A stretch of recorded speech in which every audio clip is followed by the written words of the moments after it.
pain. Pain is what I'm feeling right now after watching Game 7 of the Oklahoma City Thunder versus the Indiana Pacers. It was about a year ago when I made a video about the Indiana Pacers and how they got swept by the Boston Celtics. If you haven't seen that video, check it out. But I want to make this video because this one stings, man.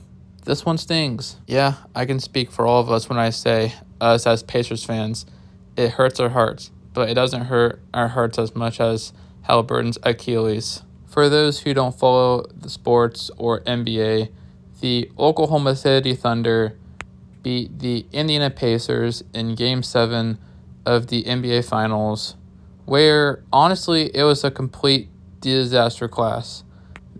Our star player from the Indiana Pacers, Tyrese Halliburton, actually ended up tearing his Achilles like halfway in the first quarter of the game.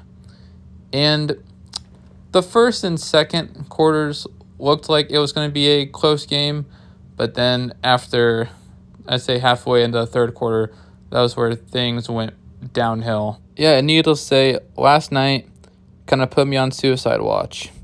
And I want to tell you guys about, from my point of view, on how the game went down.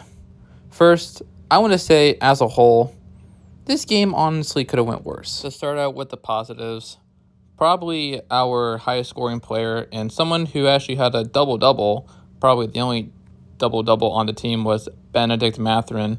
He had 24 points and 13 rebounds. And Pascal Siakam, the next man up behind Halliburton, he had 16, 4, and 2. And on paper, he looked like he kind of had a bad game.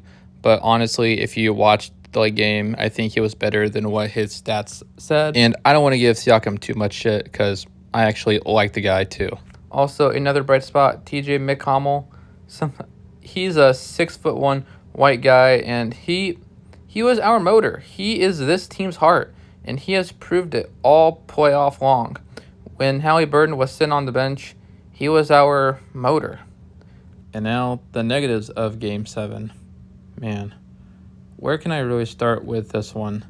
Outside of the elephant in the room that is Tyrese Halliburton. But outside of the injury, Halliburton was the heart and soul of our offense. He was our franchise player.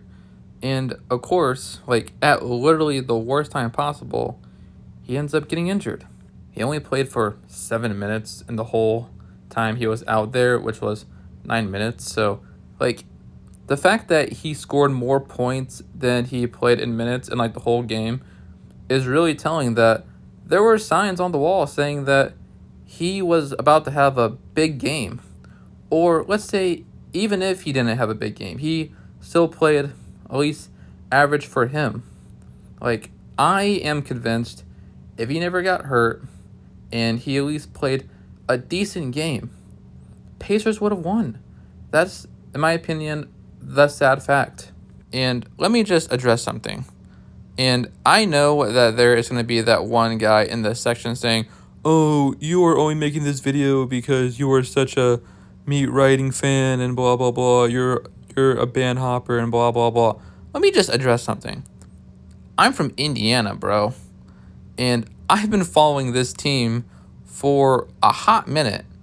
Like, I've been following this team ever since... I've been a fan of this team ever since we got Paul George.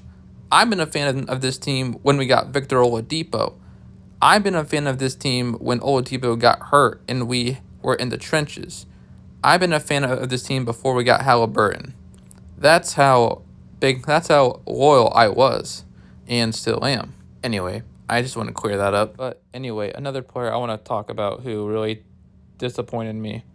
Miles Turner, who was one of the league's premier defenders. Only 6 points, 4 rebounds, and 2 assists. And he didn't have any steals or any blocks. And he was out there for 23 minutes. And let me set something straight. Miles, I like you. I really do. But 30 minutes, 6 points, 4 rebounds, 2 assists, no blocks, and no assists. Just, what the fuck, bro? Like, if you played for, let's say, 10, 15 minutes and you put up those stats, I wouldn't be as upset. But you were out there for like a full 30 for like almost 3/4 of the game. That's what really frustrates me. And next person, Obi Toppin. I also like you. I get it, you are coming off the bench. You are not in the starting five. You are probably the most important piece off of the bench, if not one of the. You put up 0 points. You were doing cardio, my boy. I have seen flashes of your greatness. You were a great piece, but doing cardio in 20 minutes, that hurt us, big dog. That's also frustrating. And also a pattern I come to realize all season, especially in Tyrese Halliburton's case, is that consistency is really the death of this team. Like for example, Halliburton. When he is on, he looks like a top 3 point guard in the league. I have literally he can literally go back and forth where it's one day he gives you a 3-point double, in next game he gives you not even 10 points. That has been the deciding factor through so many games. And honestly, if Halliburton was at least a little consistent, a little more, he could definitely be, I think he was third team all NBA. He could be at least second team. And honestly, the Pacers as a whole can be at least a top 3 team in the league. And it was very apparent, especially in Game 7. We have very important pieces who are coming off the bench and need to fill in a bigger role because Halliburton's hurt, and they are pretty much going ghosts when we need them the most. And again, I don't want to shit on them too much because the Pacers are one of my favorite teams.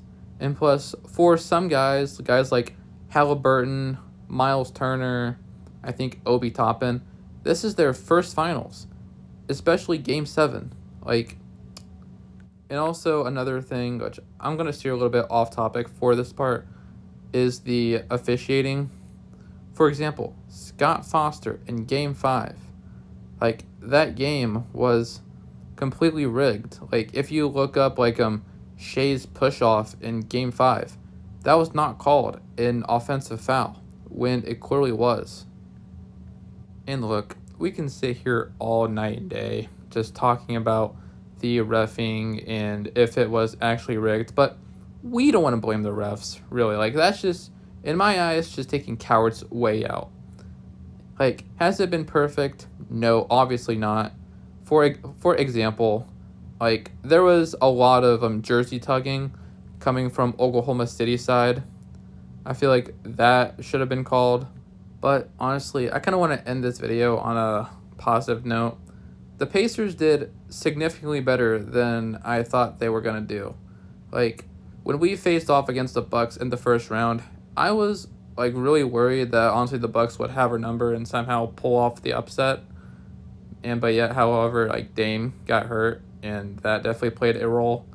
Honestly, kind of same thing with Cleveland. I thought we were gonna get BTA'd, but however, Darius Garland got injured, and I was worried about the Knicks too. I was really worried then because conference finals last year we got swept by the Boston Celtics, but we ended up gentlemen sweeping the Knicks. But yeah, all in all, it was a great season. We definitely exceeded expectations.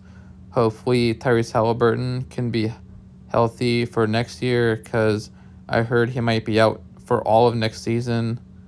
Hopefully Miles Turner decides to stay for his free agency. And outside of that, that's all I have. Anyway, thank you guys so much for watching. I hope you guys enjoyed. Until then, see you next time. Peace.